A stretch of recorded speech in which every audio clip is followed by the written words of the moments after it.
welcome to another episode of Buddy Movies. This is Mark Young, your host. And this is Anthony Watkins, your other host. The other host.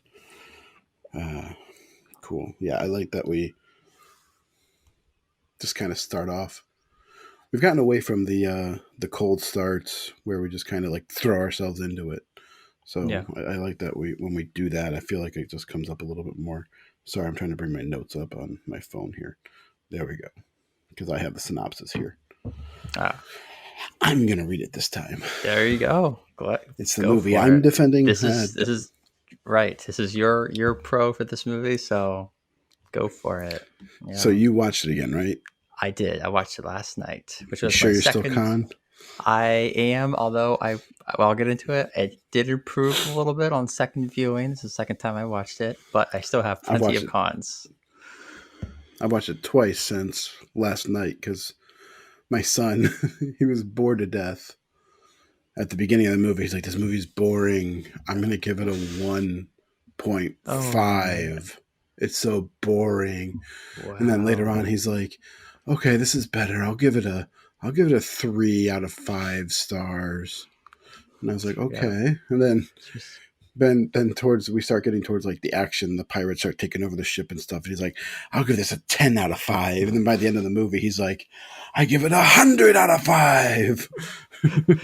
Wow, that escalated quickly. Yes, it did escalate very quickly. And then he asked to watch it again this morning, which that's when I know it's like, okay, good.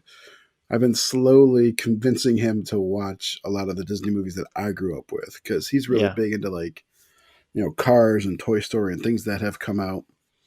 Not in his lifetime, but the sequels have come out in his lifetime. Right. Like the first movie he ever saw in theaters was Incredibles 2.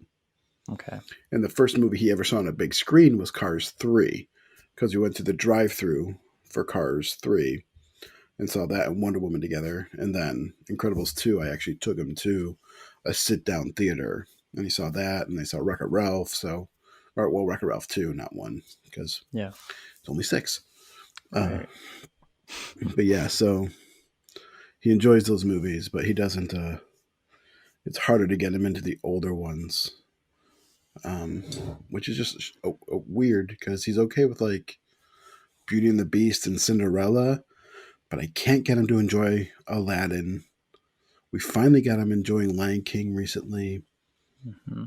Tarzan was a struggle, but once he saw the whole thing and pushed through it, he got to it. And I'm just curious, is like, I think the Starts to Boys movies are a little different. Like the ones geared more towards boys. Yeah. They don't really, first of all, I've noticed there's a lot less music in those movies.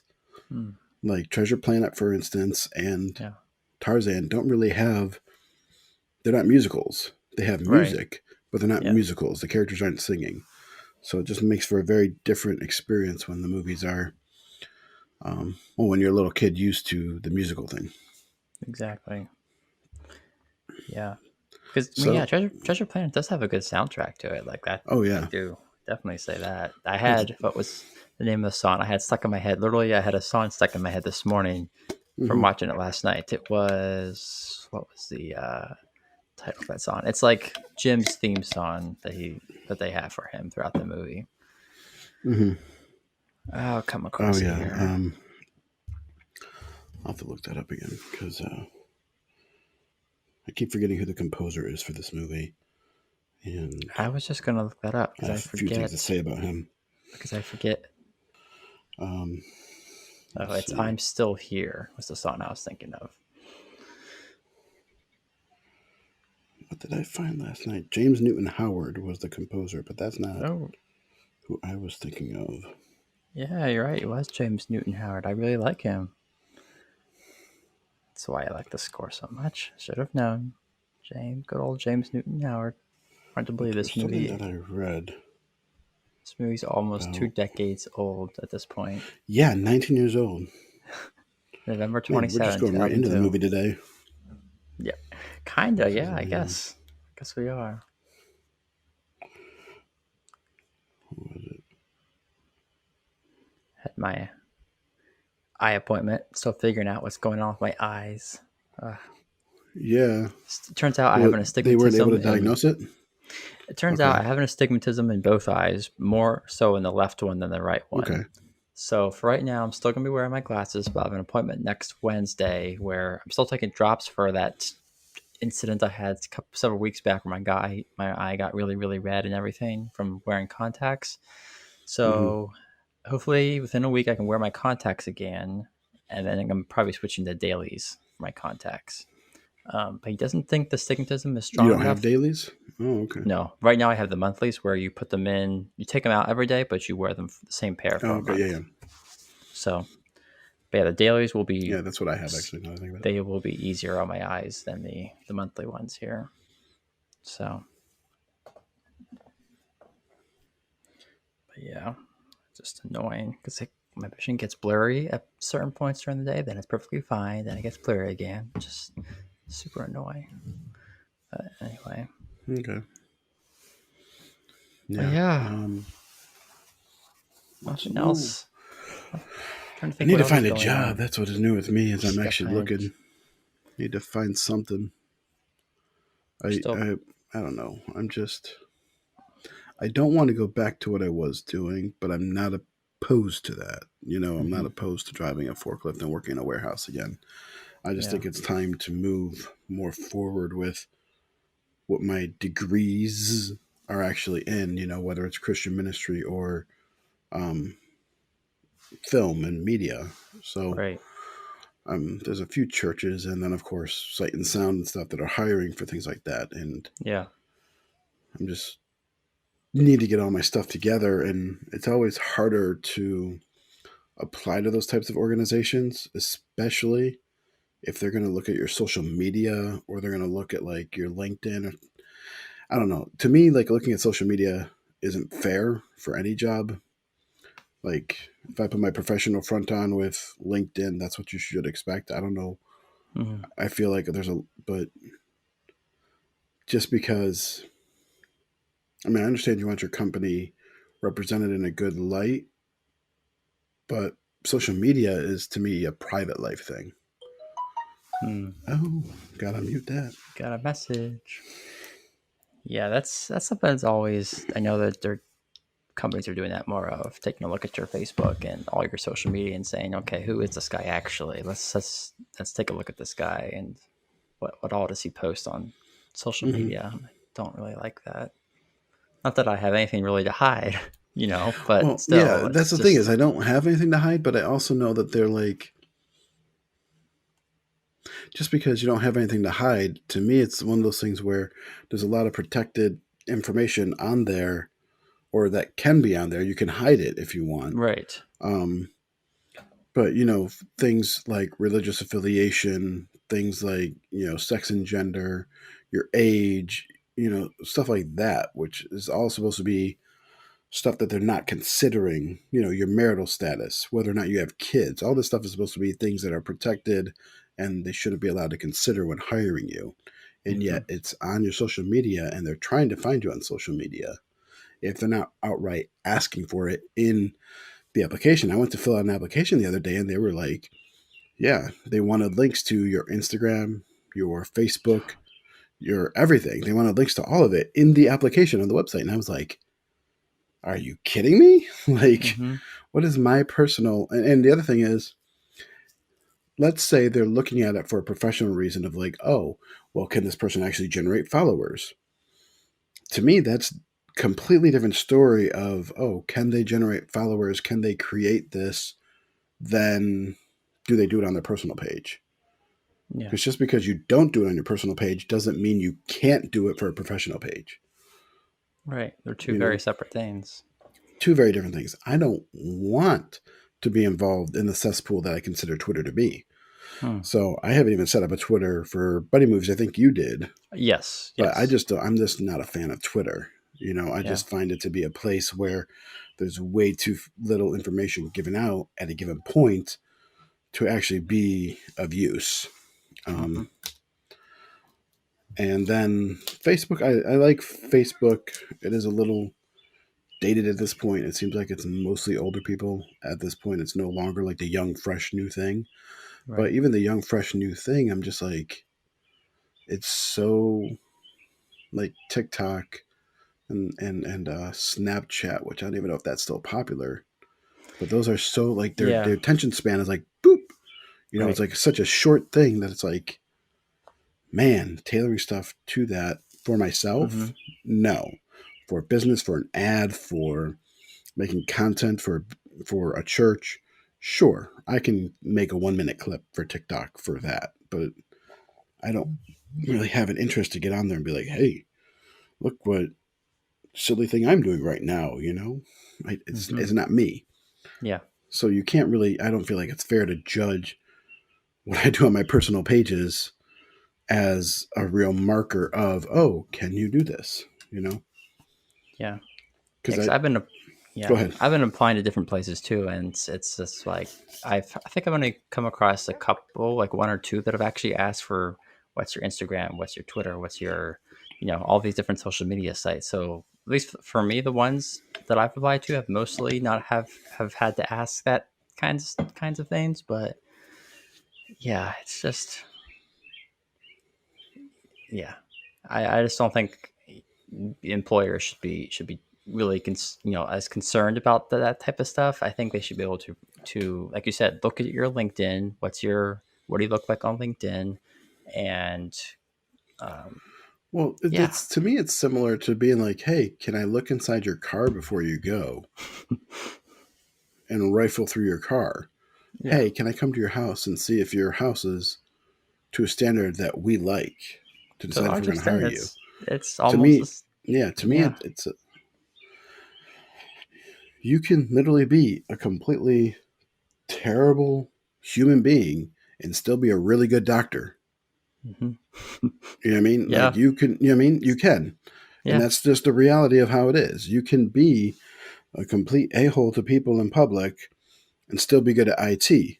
You can also be the nicest, most gentle person and most clean cut and everything as anyone else and be terrible at your Right. IT or not be good at, setting up a media page or creating a website or whatever. So to me, it's a metric that they're using that doesn't make sense for them to use. Like it just doesn't. And it is to me an invasion of privacy, like asking to come to your home and look inside your home, or asking to look inside your car or something like that. And I Yeah. know lots of people may disagree about that. Let us know in the comments what you think about that, because I really Yeah. think that that's It is. it's a common thing. And Yeah. I see people complaining about not being able to hire people when there's tons of people looking for jobs. Um, Dude, the amount that you have to fill out on a single application now, it's literally like, here, send us your resume, send us your CV. Here it is. Now, put everything that's on your resume in these little boxes that are required, or we won't let it be submitted. Hmm. The amount of applications that actually get caught up, because an HR person at a job I worked was telling me that like the amount of applications that end up being incomplete and just sitting there because the person didn't fill out something that the system required them to do. He said it's very annoying because it makes them not able to move further in the process. But to me, you're asking stuff that's too much. Hmm. Yeah. There was one place that wanted to know every job or every place I've worked for the past 10 years and every place I've lived for the past 5 years. Now that's a lot easier now, but that was difficult at a certain point when I was renting and living in a different place every year, when I Hmm. when I was single. Yeah. Now that I'm married, got a little bit more stability. In the past 5 years, I've lived in two places, but it's not always the case. My address Right. changed, and then there wasn't even enough space for me to fill out that stuff sometimes. But 10 years of employment history, what Yeah. do you want me to put down? Are you hoping that I only have one?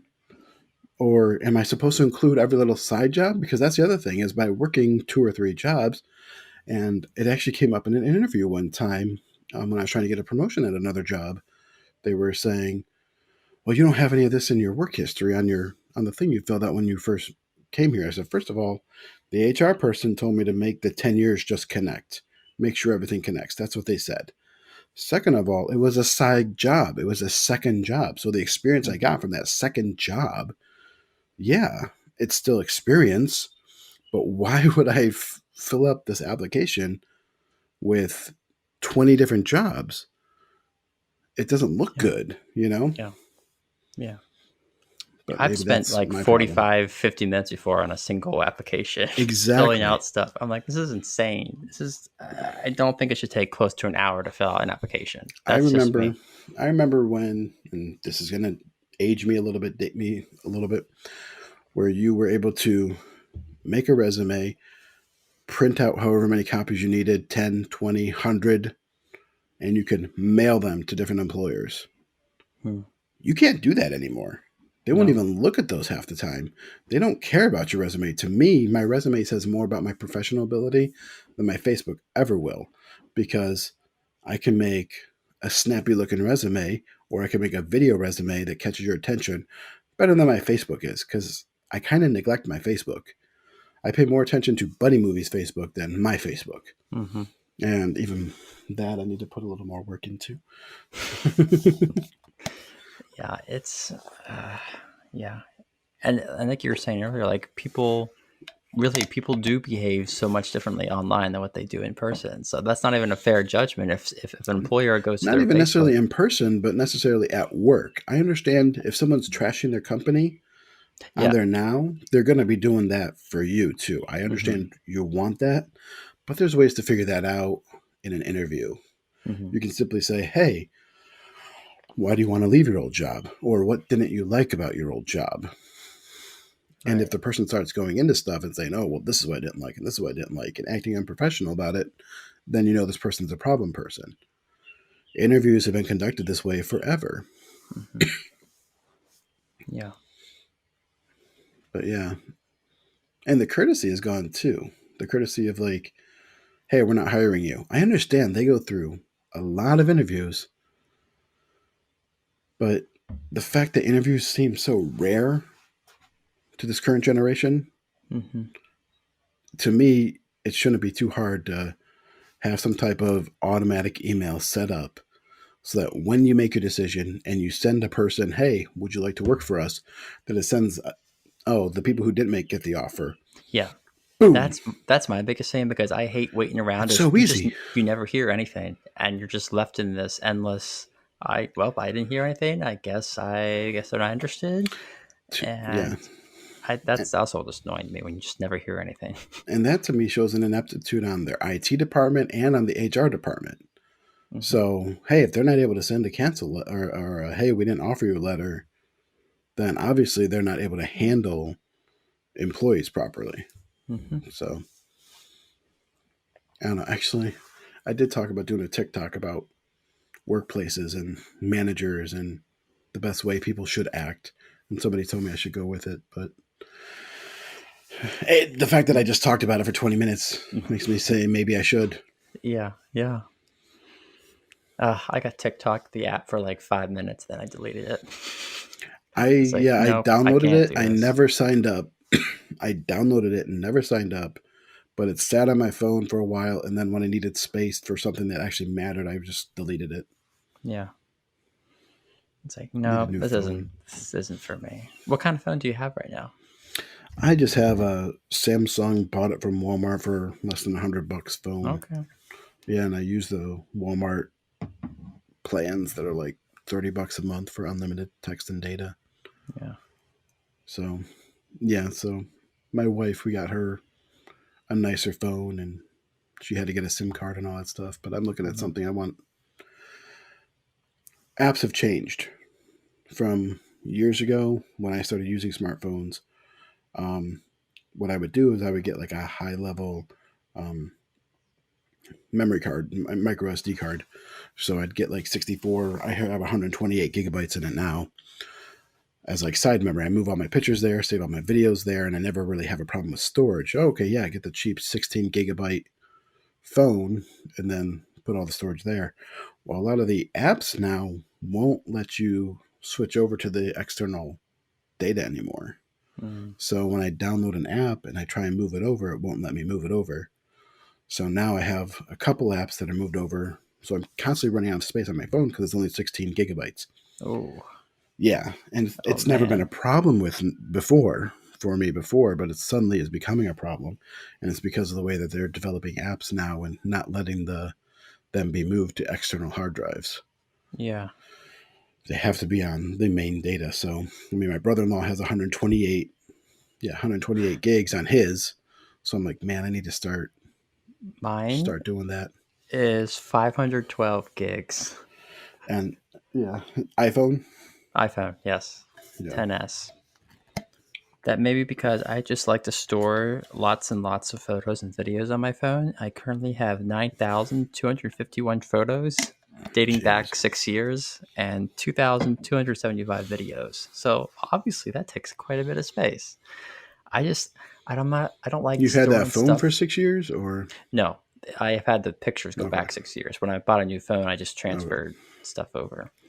okay, yeah, Yeah, I just don't like storing everything on the cloud. Storing stuff in the cloud still makes me a bit nervous. Call me crazy. It still makes me a little bit yeah, nervous. And um, when you have low signal, if you're in an area that doesn't have a lot of cellular, a lot of bars, it takes time to load those kinds of things. Whereas if it's actually on your device, you can be anywhere and it'll load fine. So, yeah, but yeah, yeah. That makes sense. I mean, I'm not anti the cloud, but I have my own physical backups for everything as well on yeah, different computers or hard drives or elsewhere. yeah, I actually yeah. saved our wedding photos because I did that. Oh, Did I ever nice. tell you that story? My I wife deleted all our it's wedding photos. yeah. I think you did once. Yeah, I'm at work and my wife like calls me up crying because she's like, I think I deleted all of our wedding photos. And I was like, okay, what's happening? Well, the computer is blank. Nothing is showing on the disk anymore, because we had a actual DVD of all the photos. Yeah. Because we had like thousands of photos from our wedding. A friend of ours did our wedding, and she's a great photographer, and she just gave us all the photos and then edited like 50 of the ones that we picked. I think Hmm. she ended up doing like 54, but yeah. So she edited them, and then what did we do? Yeah. So I was like, okay, just leave the computer where it is. When I come home, I'll take a look at it. Hmm. And sure enough, yeah, she had somehow it was a rewritable DVD, and she had somehow wiped it Oh, and wiped them off the computer as well because they were transferred to the computer as well, and they were just all gone. Fortunately enough, me being the media type guy that I am, yeah. backing everything up, we had a backup disc in our safe of our wedding photos, the backup DVD. So I Wow. was able to bring those out, and Oh we've been very man. adamant. I think, I don't know, I might have a copy of our wedding album on every hard drive that I own. And you, Nice. having gone to school with me, know that we Yeah. have quite a bit of hard drives. Oh yeah. I have a 6 terabyte hard drive. I have multiple 2 terabyte hard drives, and so many 1 terabyte hard drives Nice. Yeah. because the school had them so cheap. Mhm. Like they were cheap. They were like the G brand, which was like a really good brand, and they were only $100 or $80 or something like that. So every semester I would buy one just for the fact of having another one.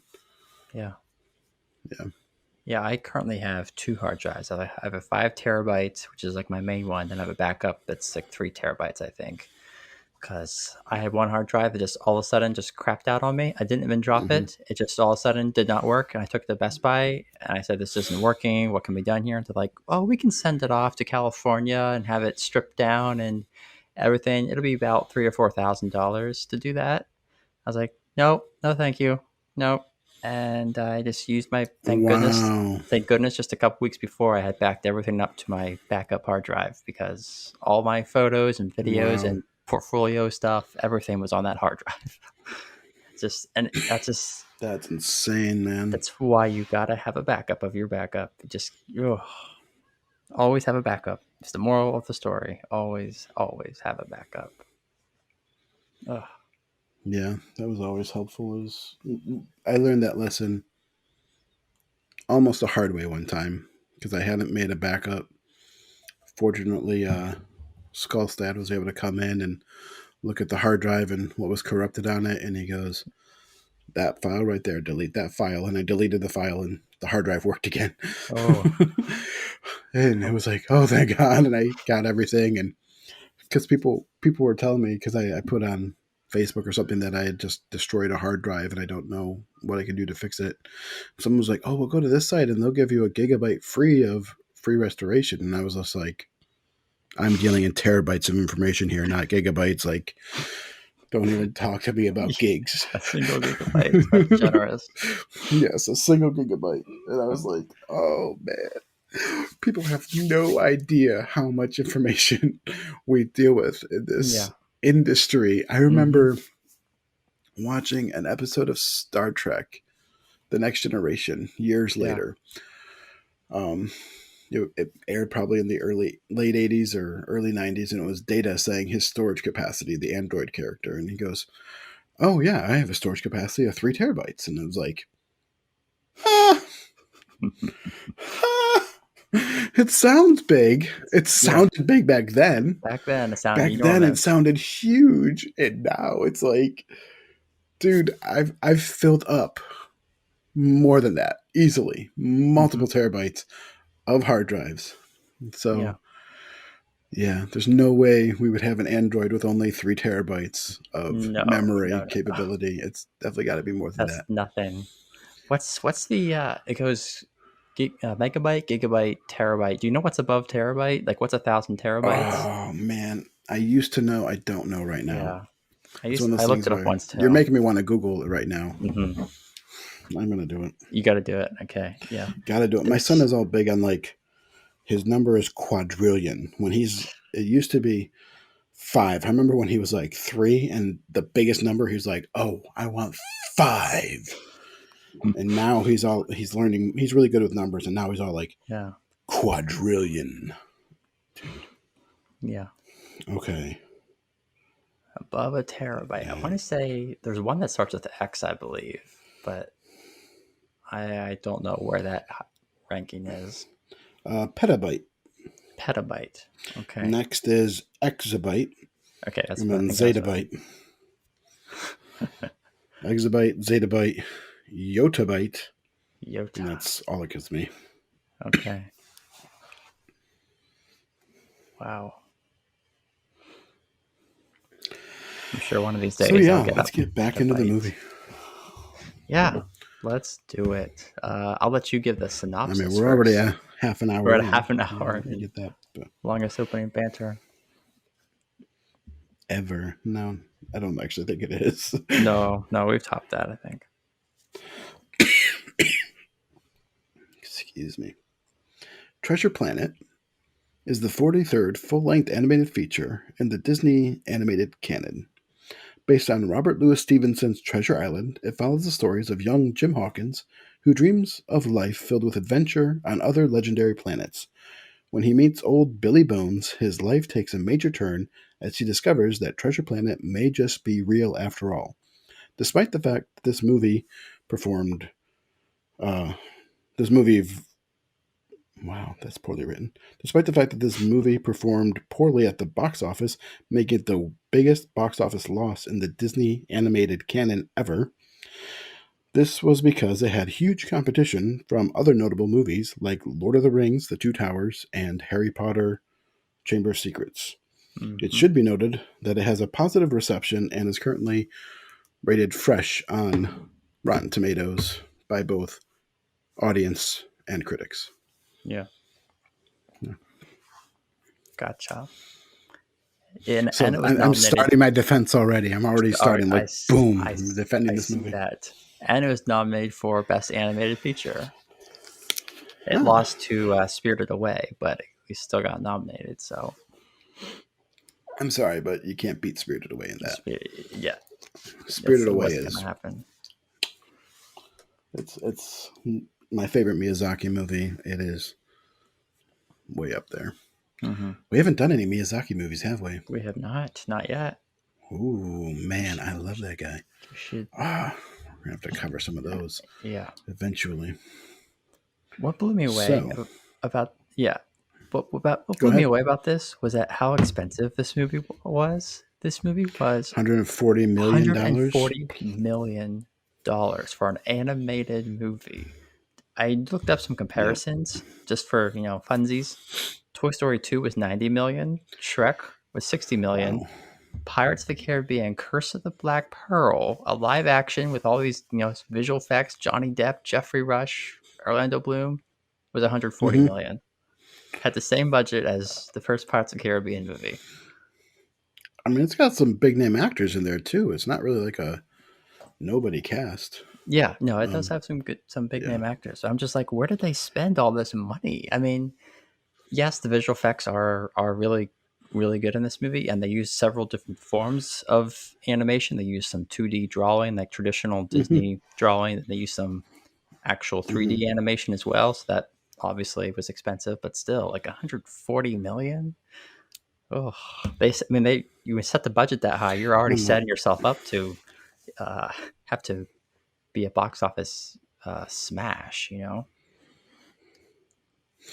Yeah, well, here's the thing. Is basically it comes down to the fact that they thought, like so many other people thought, like Warner Brothers did the same thing with Chamber of Secrets. They thought they could beat Lord of the Rings. Hmm. Okay, Lord of Yeah, the Rings: The Two Towers was coming out, and um, Harry Potter went up against it twice and lost both times. The first Harry Potter and the second Harry Potter movie, and then the third Harry Potter movie was supposed to come out that Christmas as well, but they pushed it back, saying for production reasons, which might be true, but honestly, I think just from a practical standpoint, they didn't want to lose to Lord of the Rings again, so they pushed it yeah, back to a summer release. right. And it makes sense because I think if the third movie had bombed, they wouldn't have been able to continue with the Harry Potter movies.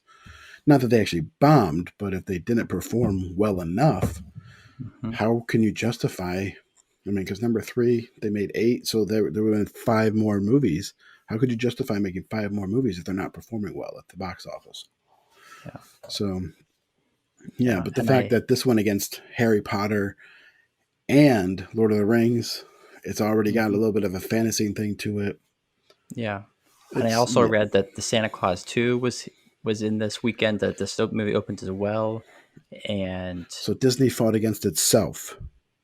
yeah, Disney basically, actually tried to fight against itself for that weekend. yes, They're just and it was a marketing disaster from everything I read, which is why this movie just didn't succeed. Go ahead. yeah, I was gonna say also, apparently another animated film, Eight Crazy Nights, was also opening at this point, and it took money from Treasure Planet as well. Never Okay, saw you that said movie, that as but if you haven't seen Eight Crazy Nights. You haven't seen Eight I have Crazy not Nights? seen Eight Crazy Nights. No, Oh my gosh. is that a bad thing? I don't. I've never even. Not really. I mean, it's Adam I don't. Sandler. It's an Adam Sandler animated movie. Okay, I don't It's even know if about I've heard of Hanukkah. it. Okay. Oh my gosh, it's such a fun movie. It's actually like PG-13 if I'm correct. It's made for Yeah, it's PG. adults. It's It's not PG like a kids. 13. Yeah. Yeah, you're It's right. Adam I enjoy it. Sandler. It's a fun movie. Okay. It's one of those movies that I'm waiting a little bit to put it in the rotation for my kids because they're not going to enjoy it. Yeah. They would look at it and try and watch it like they would watch a Disney movie. Like I can watch Mhm. a live action movie with them and they'll be fine with it, but they would try and watch this like a Disney movie and it wouldn't work. So they need to be a little older before they can watch this one. But yeah, that movie's hilarious. Nice. I'll have to check that out because I Yeah. do enjoy, Adam Sandler a I'm good a big bit. Adam Sandler fan. I My wife and really I, am. yeah. Mostly his '90s stuff, not so much his recent stuff. He had several misfires, Oh but man, I still like some of his recent stuff. really, like even his Netflix movies. Yeah, some of those are Okay. pretty darn funny. Okay. I can't remember the name of it, but he and his wife are on a yacht, and he's like a cop or something. Yes, I Jennifer did watch that Aniston, one. I forget what this. I know what you're and talking they're about, making a though. sequel to it as well, and that was pretty good. But Um, Shoot, now I got to. now you got to It know. Now you got to was, look. Murder Mystery. Yeah. Murder mystery. Yeah. Okay. So yeah, I Yep. remember it being like a simple title, Hmm. but yeah, murder mystery. So that one was fun. Yeah, because he teamed up with Um, Adam or with Jennifer Aniston during Just Go With It, and Just Go yep. With It, I would say, was my last Sandler movie that I really, really enjoyed. I liked Grown Ups. Grown Ups was 2010, and Just Go With It was right after that in 2011. Um, Mhm. yeah. But yeah, I love obviously Happy Gilmore, Billy Madison, Waterboy is a classic, I think. But yeah, Waterboy's very good. 50. I still Big like Daddy. 51st Dates. I don't Oh know. yeah. Big Daddy. Yeah. The only one of his that I think I haven't of his '90s ones that I think I haven't seen is Little Nicky. Okay. Yeah, I And saw the actually, that plot for that. might be later. That might be later than '90s. That might be Yeah, early I want to say that was 2000s. early 2000s actually, like 01 or 02. Anger Management's a good one with Jack Nicholson. Movie is I love it. it's hard to watch, but It's yeah, it's good it's cringy, but that's why exactly why I love it because it's cringy. That's because my it's type of cringe. humor. I should go back and rewatch it because I think I You saw that should. before I saw The Office. Okay. Yeah, And The you Office should. is really what got me into the cringe humor. Yeah, and it's different Um, Adam Sandler movie because he doesn't do his normal shtick. Like he's not the one. He's the one that's kind of being beat on the whole movie, not doing the beating. So it yeah, kind of subverts his other movies in that way. So, yeah. but yeah. Anyway, Do you ever see like Spanglish or anything like that? Spanglish. No, I think I've seen His parts more of dramatic Spanglish. roles. Okay, Only one you of haven't his seen that actual one dramatic. either, but I saw Uncut Gems. I didn't like that one as much as I wanted mm, to, although his performance was good in it. I thought. I have yet to see. There was like an early 2000s movie, Punch Drunk Love. I've not seen that one, but I've heard he's okay. really good in that one too. Oh, he's in that. Okay, Oh yeah, was that a him movie? Oh, okay, yeah, yeah. crazy. So, But yeah, Treasure Planet. Treasure Um, Planet. my defense for this movie is simply the fact that it is based on Robert Louis Stevenson's work. I think it's a great reimagination of that work because instead of just bring it to screen like a pirate movie, like they could have done, because they could have just Hmm. made Treasure Island, but they updated it in a way with like this steampunk look where it's like futuristic, but also like past times as well, which I just think I've always loved that genre as myself.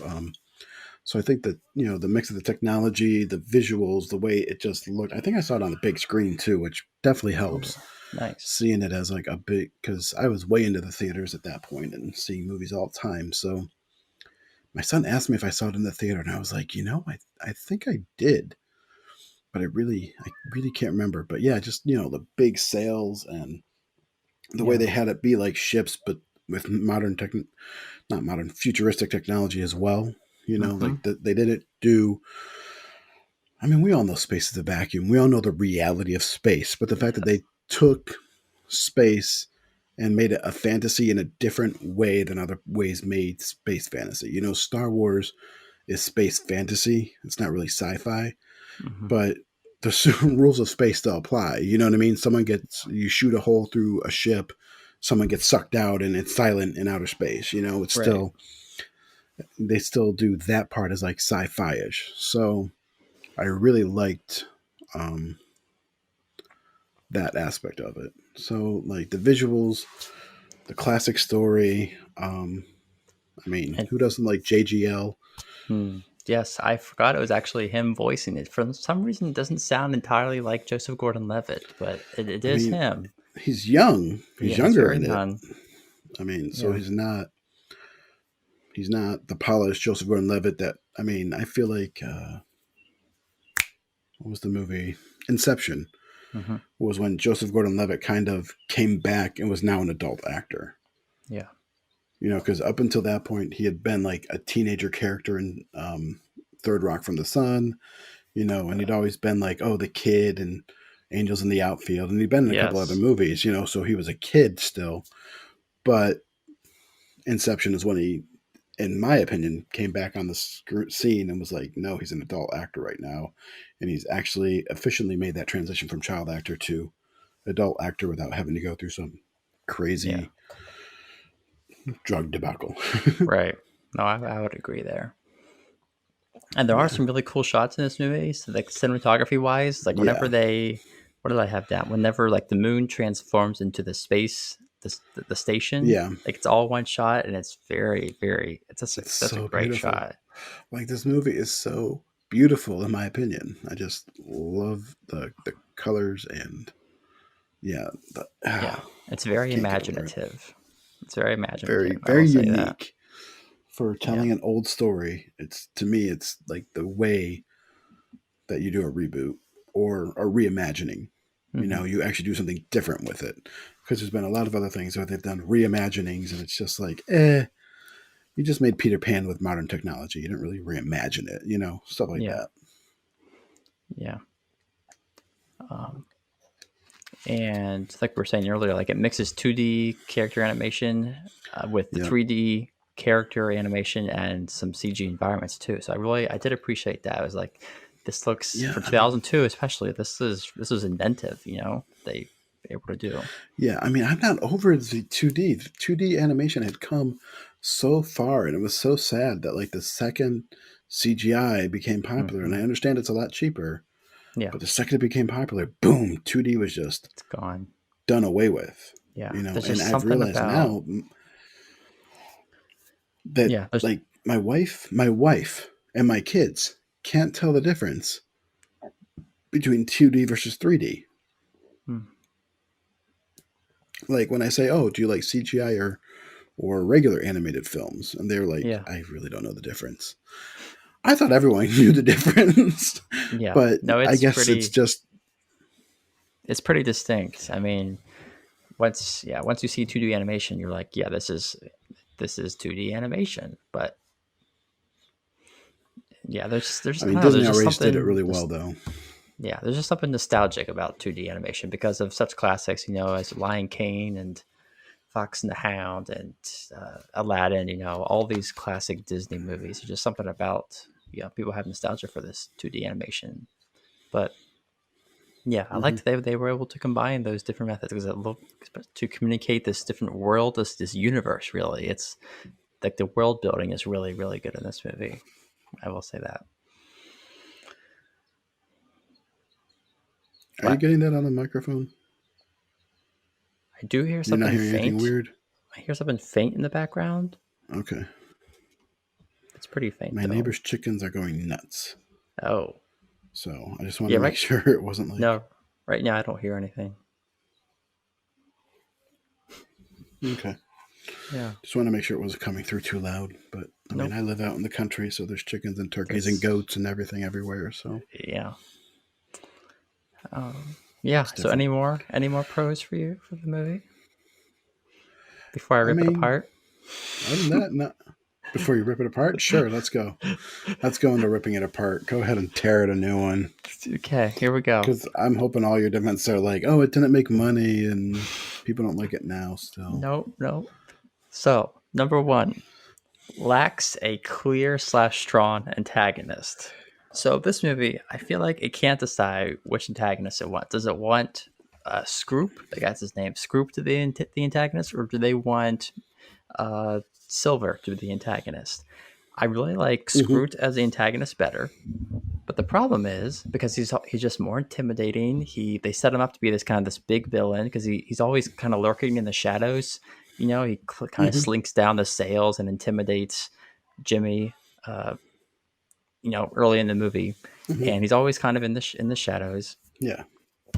But the problem is they kill him off about, I have it here, 1 hour 7 minutes into the movie. They kill him off, and there's about a half hour of movie left.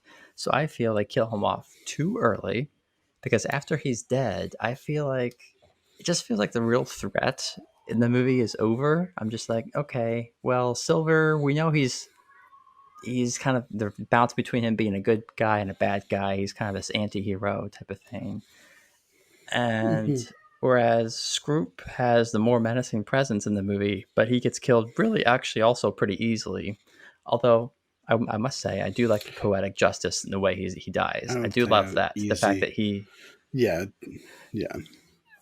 Dies the same yeah, way I Arrow like the did. way that Yeah. he dies the same way Arrow did. I do love that poetic justice that they get there. I do appreciate that a lot.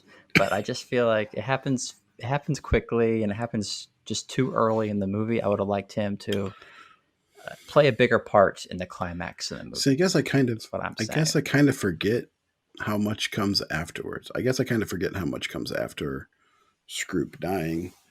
But to Yeah, he me, I would say that they didn't make Silver threatening enough. Like, I Mm, mean, but I liked the grayness of it, the fact that he yeah, struggled with. I mean, because I actually talked to my son because I watched this as a family movie, which is how I got him to watch it. And he was like, "Who's the bad guy? Who's the bad guy?" And he kept saying that, and he did say that. yeah, And we had to have a discussion about it, and we were like, "Well, they kind of make this a little more realistic because bad guys in real life aren't necessarily just people who are out to kill you, and bad guys do have people who they care about. So he's a bad person because he's doing these crimes, he's doing these violent things, but he ends up caring about Jim, which he didn't mean to, but he does. right, So that's where the conflict arises is, well, is he going to shoot Jim or not? Is he going to care more about the treasure than Jim? But yeah, I do feel like, I don't know. I feel like they could have. Um, well, we'll talk about this later. Like a different yeah, ending for him, I think, mm, that would have made him seem more villainesque. yeah. Um, 'Cause but I yeah. also feel like his character, Silver's character, it's a bit inconsistent. Like, yes, Hmm. they want him to be this bad guy, but he bounces too much back and forth between two extremes of being the really bad guy, but also being really kind and everything to Jim. Because so he's on the ship to conduct a mutiny, basically. He wants to Hmm. take Flynn's treasure for himself and the other mutineers. But then while working with Jim, like we were saying, he starts becoming a father figure to him, which I like. I like that. And he develops, a soft spot for him because he knows his father, Hmm. basically ran out on him. But then, like, towards the end of the movie, when Jim tells him, he's not getting any of the treasure, he turns to him and says he will blast him with a cannon, quote, to kingdom come. So he goes between, Hmm. treating him kindly and becoming this father figure to all of a sudden flipping 180 whenever Jim makes a remark and telling him he's going to kill him with a cannon. I just feel like he bounces Hmm. between two extremes too much in the movie. And Hmm. I mean, I do appreciate the moral Yeah, I could see that. ambiguity of his character. I do, because I love morally ambiguous characters. I love the anti-heroes. I love all of that, what they were trying to do. I just feel like they went between two extremes, and it just doesn't work as well as what it could have worked. I guess is what I'm saying. Because I do like complex characters, Yeah. but yeah, I would like him to still go through the internal Okay. struggle. I would like him to be, going through the struggle of being pulled in two different directions between his two different desires. He wants the treasure, but he also wants to be a father figure to Jim. I love that he's being pulled in two different directions. I think that's something that's really, really cool to see and really aesthetically good in a screenplay when you can have characters that are uh, being pulled in two directions and, struggling, internally Hmm. struggling within themselves of what do I actually want to do here? Because not Yeah. Screw Silver's, he's thinking out the entire movie. He's like, do I want to? I really want the treasure, but I also there's this boy who is needs a father, and needs a father figure, and I want to be this father figure to him. But yeah, Yeah. It's almost like, okay. It's almost like he doesn't care about the treasure enough, hmm, is what I would say. You know what I mean? Like, to me, it should be more of a, yeah, it should probably be characterized more like, I care about this treasure so much, and hey, if I can help this young guy along the way while I'm going after it, cool. But it seems like it's more like he knows early on that he has to make a choice between the two, which doesn't actually make sense. It would have been better if they had characterized it as always helping this kid along, and then boom, the choice happens, and then he's like, wait, I don't, I mean, then he yeah, struggles. But it right, seems like he's struggling way earlier on about whether or not they care what he looks like helping the kid out or hmm, stuff like that. Oh, they're going to say I've gone soft, and then they're going to try and, yeah. So, I mean, I can kind of see that. I think they also don't show Jim's internal struggle with it very well either, because he mm, says at the end, if you had made this offer when we first got on, I would have jumped at it, towards the end when he's escaping. He says yeah, he would jump at it. I don't really get that sense out of Jim at the beginning of their mission. Mm-hmm. Now it's more like he's going there to actually do something for his mom the right way for once, finally. So I Yeah. don't feel like when he first got on the ship that he would have actually jumped in the skiff and run off with Long John Silver, because how would that have actually helped his mom? You Right. know? So Yeah. so yeah, that definitely they could have done the internal conflict probably a little bit better. Yeah. I mean, I still love at the end that they have that Silver has the moment of letting the treasure go in order to save Jim's life. I love that moment where he's deciding, oh, should I go, do this thing I came here to do throughout the entire movie, or should I go and save this boy's life? And he opts, to save Jim's life. And so I love that moment there Yeah. that happened at the end. It's just getting to that point. I feel like there's something lacking. Like, yeah, but Yeah. So what else? what else? Well, I also think there are some tonal imbalances, and this comes from the awkward sexual tension that exists between Amelia and Doppler. There's a scene where she says, "Say that again," something like along those lines. Say that again. Whenever he talks, like she wants him to talk dirty to him, is essentially what they're getting at. And I just feel like it's a bit Hmm. out of place because if it happens in Shrek, okay, that's one thing because Shrek is loaded with that kind of stuff. But in this movie, it's like just Mm-hmm. this one element of they're trying to have they're hinting at this sexually aroused Amelia throughout the movie, and I just feel like it's a bit out of place, a bit out of place. I'm not saying I don't want the romance between them, but I feel like that moment is it just doesn't quite fit. Kind of bothered me. Um, Yeah, actually, I mean, I can give you that. I was really liking the fact that there wasn't a romance in the film, but I completely forgot until I don't even think I realized it until they crashed.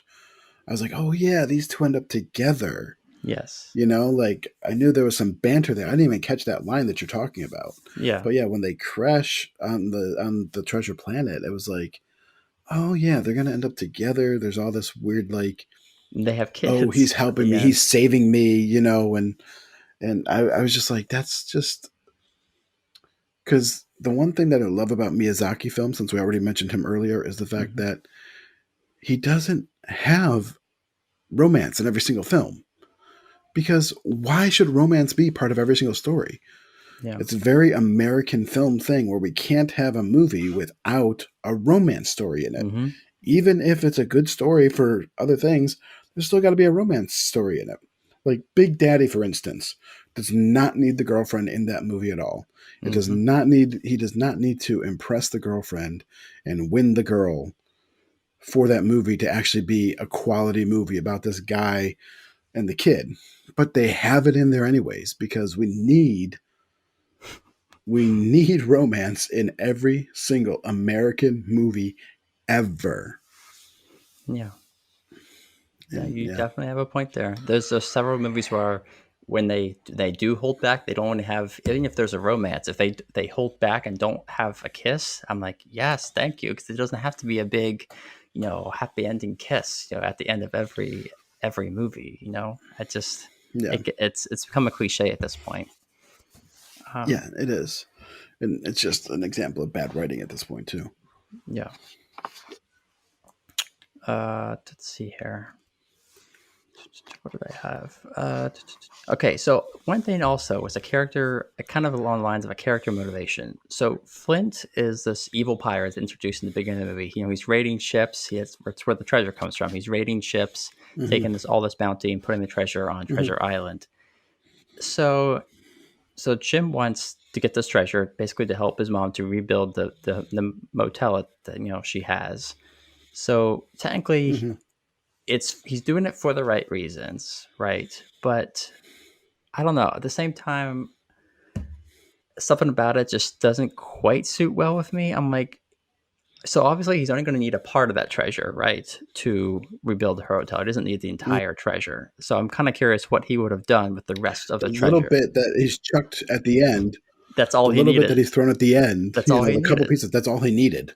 Yeah, Yeah. that's literally Yeah. all that he needed. I'm like, was he going to give it back to the rightful owners, assuming they're still alive? Because I was kind of thinking we don't really actually know how much time has passed since Flint actually stole the treasure to the present day. Well, Is he we going to know give? that Ben. We know Ben has been on the planet for hundreds of years. Oh, yeah, okay. So it's They been a did say while. that, like Ben was on. So it's been a while. So it's been a while. So obviously the rightful owners are dead at this point. But I don't know. I just hope that he was Hmm. actually going to give the treasure to a greater cause rather than just keeping it all for himself. Because one line that actually really, really bothered me was Jim when he's talking to Silver in the end of the movie. He says, "I'm going to make sure that you never see one doubloon of my treasure," and he puts emphasis on "my," and I'm like, "Dude, you don't have any more right to that treasure than anybody else. It's not your treasure, okay? It's Hmm. someone else's money that was stolen by this evil pirate named Flint, and it's not even your Hmm. treasure." The line kind of bothered me. It made Jim kind of look very selfish and unlikable in that moment where he's calling this treasure his treasure, but it's not your treasure, Jim. you know It's finders keepers, man. it's just I Finders I know keepers. it's It's the rule with kind of the pirates. nature of it's the nature of treasure. I mean, like, yeah, it's kind of how all buried treasure works. Like, obviously it had to be taken from somewhere, from someone. So, but yeah, I don't know, that line kind of bothered me. It just didn't quite suit well with me. Let's see here. I have another, like, this is kind of a nitpicky thing. So Flynn's death. So he Love dies. nitpicky. He dies in a chair holding Ben's memory part in his hand. So I just would kind of like to know how exactly that happened. So he just sit in a chair and wait till death and just be holding this in his hand? Like, that doesn't actually make any sense if you think about it. You know. Hmm. Also, why would he not just kill Yeah, Ben? He it didn't wants make the any whole sense. It the was. whole point is he wants to ensure that no one finds out that it's booby trapped, right? So why would he not just kill Ben? Why would he just take his Hmm. memories?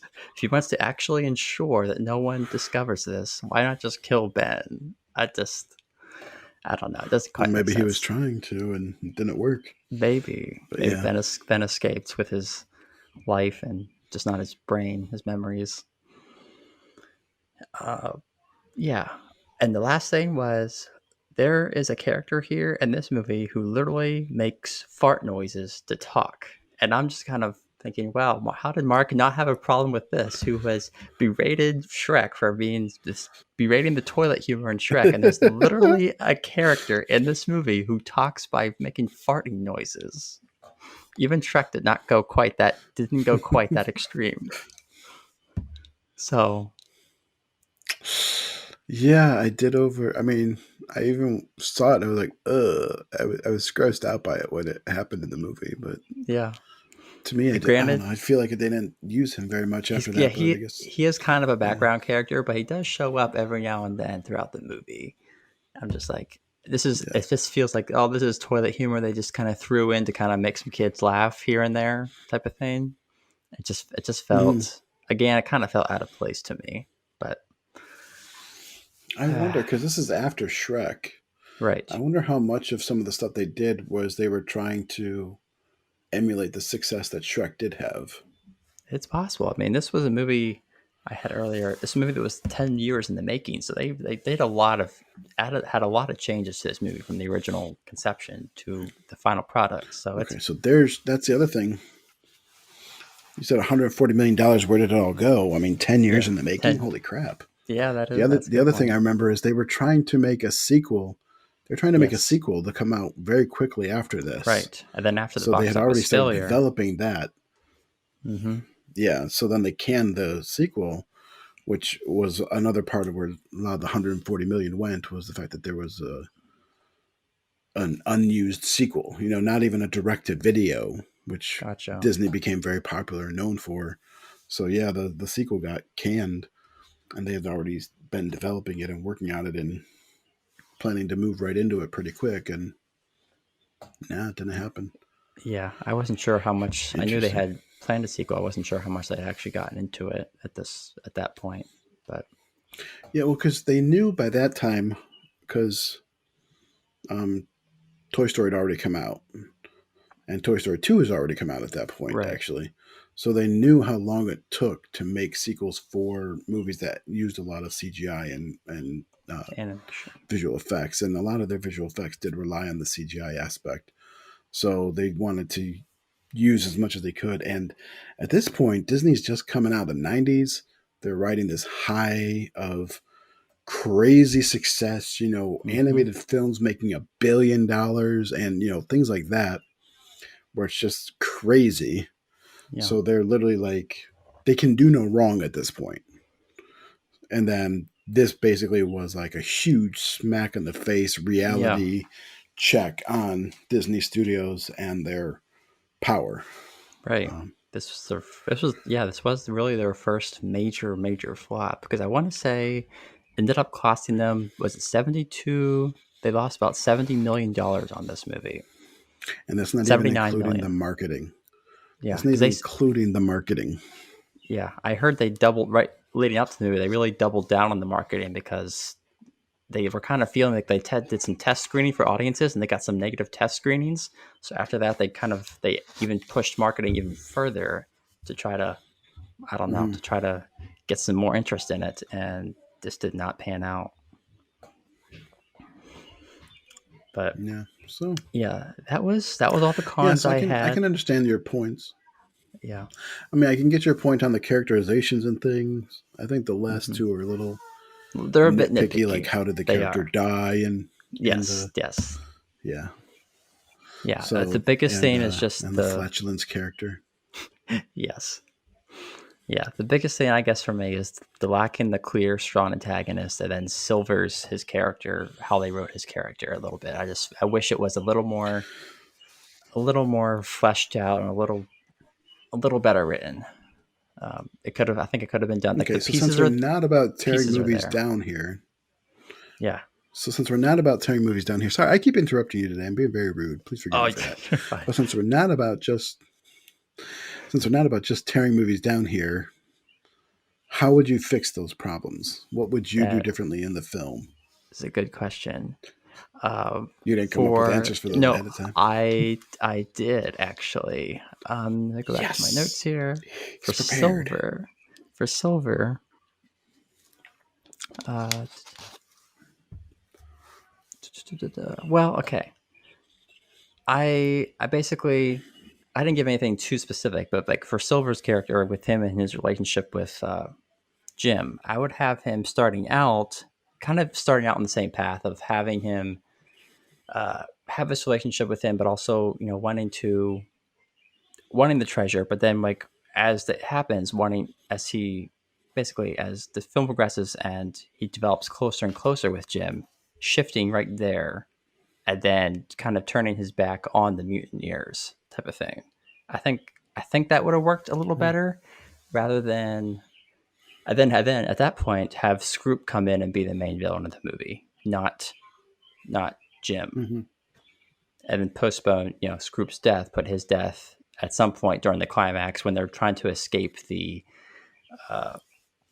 to escape like because they have a, what is it? Is it a black hole they're trying to escape from? Or no, it's just the explosion of the planet itself. Have maybe Scroop die in the explosion of the planet. Uh, Basically, Mm-hmm. have Scroop kind of, once he discovers that indeed Silver has gone soft, and indeed Silver has sided with the boy, has sided with Jim. Have Scroop then at that point become the main villain and take command of the mutineers, and uh, yeah, and then at the end have Scroop die through with the Mm-hmm. explosion. I think that's kind of how I would handle it. It just feels like Silver goes back and forth, and I just wish they had still have that progression, but have it actually amount to something faster and have him be more consistent. Mm-hmm. If that makes sense. Yeah, Yeah, I mean, mm. yeah. I would have had Silver ultimately side with Jim, and then at that point have Scroop take So command. like at the mutiny, when they start the mutiny, you would have Silver not be taking their side. Yeah, I think so. At that point, or do like a fake out where like he initially like he pretends that he's going along with it all, and then Hmm. backtracks and defies Scroop at the last second type of thing. But like making that decision beforehand, um, I think could have worked better. Yeah, Yeah. because he's kind of. I mean, it is a classic story here, so we're not Mhm, dealing with yes. just like a Disney Right. made up thing. But Yeah. yeah, I mean, I feel like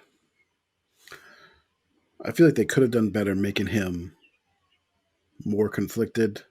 Maybe had him be a little harsher on the kid towards the beginning, Hmm. and not seem like he's. I feel like where they go wrong is when the crew starts, where he starts doubting himself about going soft. Like the crew doubting him, sure, but him doubting himself that he's going soft instead of like, oh Mm, no, I'm just a pirate.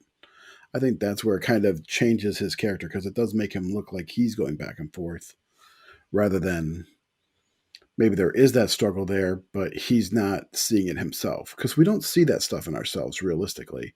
You know what I mean? hmm. We don't see ourselves as going soft or changing over the years, but we do change and we do Yes. soften or harden towards certain things.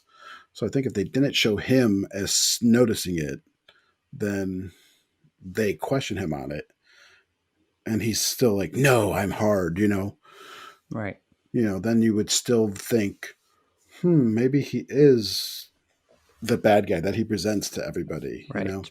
But then maybe he's not. It's still But leaving that then, up in the air until that yeah, actual moment. leaving it up in the air. Like there was, like when he's got the treasure, like he's holding onto the ship with his robotic arm, Right. and he's reaching towards Jim. I didn't feel that tension that he wasn't going to let go of the treasure. Hmm. Because he wasn't Yeah. didn't seem as committed towards that. So I can see what you're saying there. Yeah. But so they would have had to work it out that this treasure is what I've been literally searching for all my life, which is what he says. It's a lifetime obsession, Yeah. but he gives it up so quickly in a sense. There wasn't really a question as to whether I never thought he wasn't going to save Jim. Hmm. So if could get you to the point where you're like, oh my gosh, is he going to let Jim die? Is Jim actually in danger here? Right. It would be more Um, compelling. it'd be a little more compelling.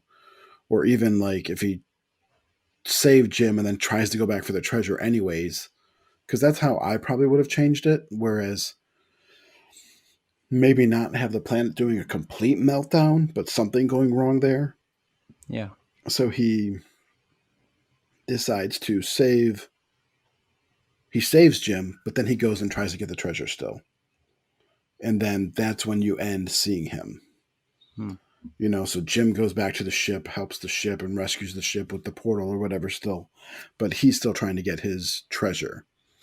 And then, they were planning a sequel anyways. Have him show up in another way in the sequel. But I guess Jim letting him go is a big part of the Treasure Island story, though. Hmm.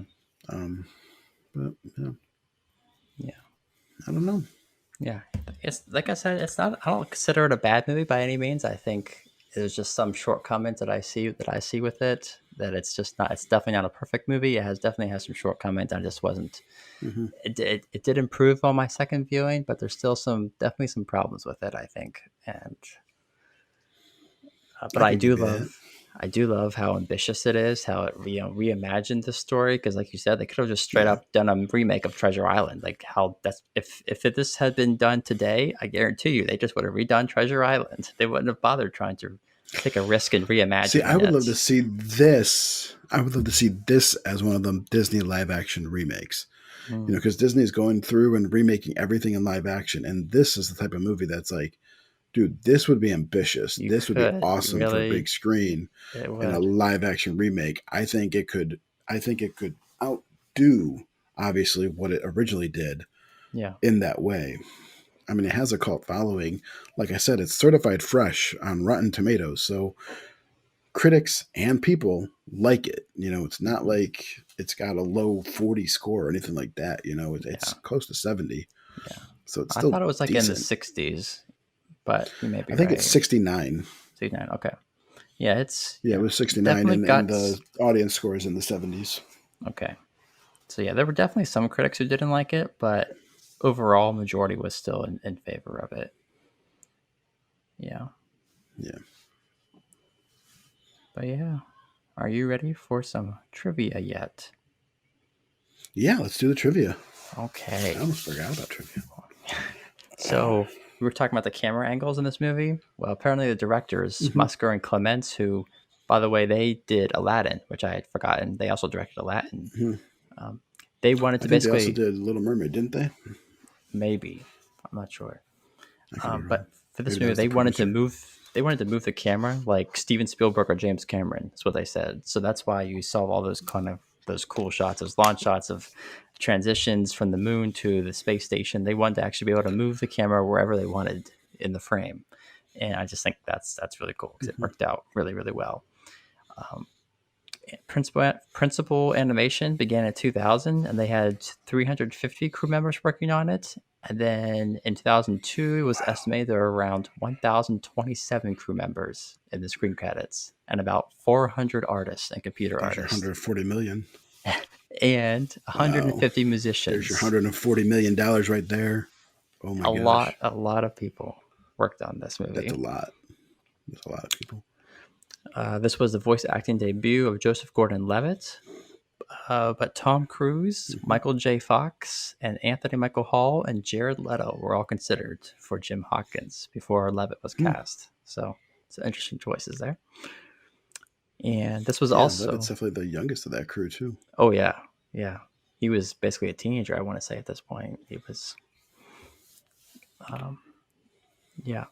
This was Emma Thompson's first voice acting role, but she went on to later, do Queen Eleanor in Brave, Mrs. Potts in Mrs. Okay. Potts the Teapot in Beauty and the Beast, the remake of Beauty and the Beast, the live action one, and she was also in Missing Okay. Link and Doolittle, which also flopped in Oh, okay. 2020. Um, was that Yeah. 2020? Yeah. Okay. But Yeah, that's 2020. That movie flopped hard. it did. It did. I And didn't even even had hear Michael. about it until like a couple weeks before it came out. It even had Robert Downey Jr. in it. That's what surprised me. I'm like, fresh off Yeah. Endgame, and boom, crash and burn.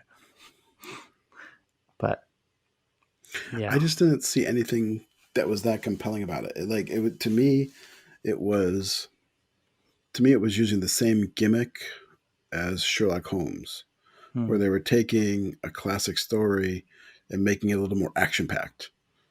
And I Yeah, was like, who cares? I don't need Doctor Doolittle to be action packed. yeah, We'd already seen a live action Doctor Doolittle with Eddie Murphy. hmm, So or a modernized version of it with Eddie Murphy. So to me, I don't feel like they needed another modern version of it just 20 years later. yeah. Yeah.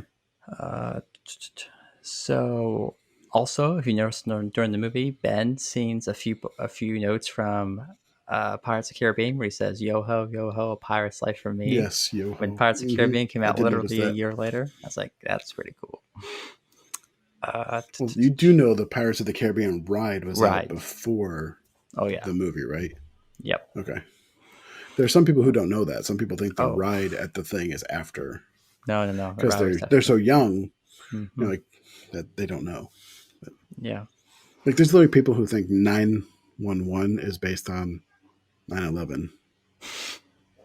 Oh dear. Yeah, those people are like teenagers, probably. I'm guessing people who weren't even Yeah, alive yeah, during young the. people Oh or people who were kids yeah. when it happened, like real little Oh kids. Yeah, but man, that's anyways, sad. But yeah, this was Disney's last movie that was a box office flop until The Wild a couple years later in '06. And then it was the studio still their last hand drawn animated film considered to be a box office failure. Of course, it was one of their last hand drawn movies The anyway. Wild was Disney. It was. Yeah, it was. But the It was. Wild was The, Disney.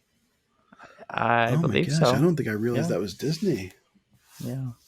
That's crazy. I thought that movie was some nothing studio. No. Wow. And then the last thing I had was at the end of the movie. So Doppler and Amelia have children. A few lines were actually cut from this scene where it was revealed that Doppler actually gave birth to the children himself. But Disney ordered the lions to be cut because they thought that males giving birth, even though they were aliens, he's technically a male alien, thought it was too risque for a children's movie. I think they made the right decision there. Probably. Yeah, I think they made the right decision there. Would have been a little weird. So I mean, I've seen that in other sci-fi things, but it's always strange. I don't know. It's always weird when they do it. Yeah. But yeah, that is Treasure Planet. Treasure Planet. What is our movie next week? Shutter Island. Oh boy, that'll be a good one. Ooh. I believe Julie, if she's listening to this episode, she loves Shutter Island. So you better have some good things you better have things backed up for you're going to say really against don't want to watch that movie again. I have no interest in watching it again. Well, oh boy. Alrighty. I okayed this a while ago. You Hot did. Fuzz. There's no Hot going Fuzz is the week after that, though. Okay. And that's leaving HBO Max at the end of this month. So we got to watch it soon. Good to before know. End of May. Yeah. So, because we record ahead of time. Right. In case you're new to our podcast, don't go to HBO Max right now to try and watch Hot Fuzz because it's not off. There. It's gone. Not there. It's gone now. We're in June. This is recorded back in May.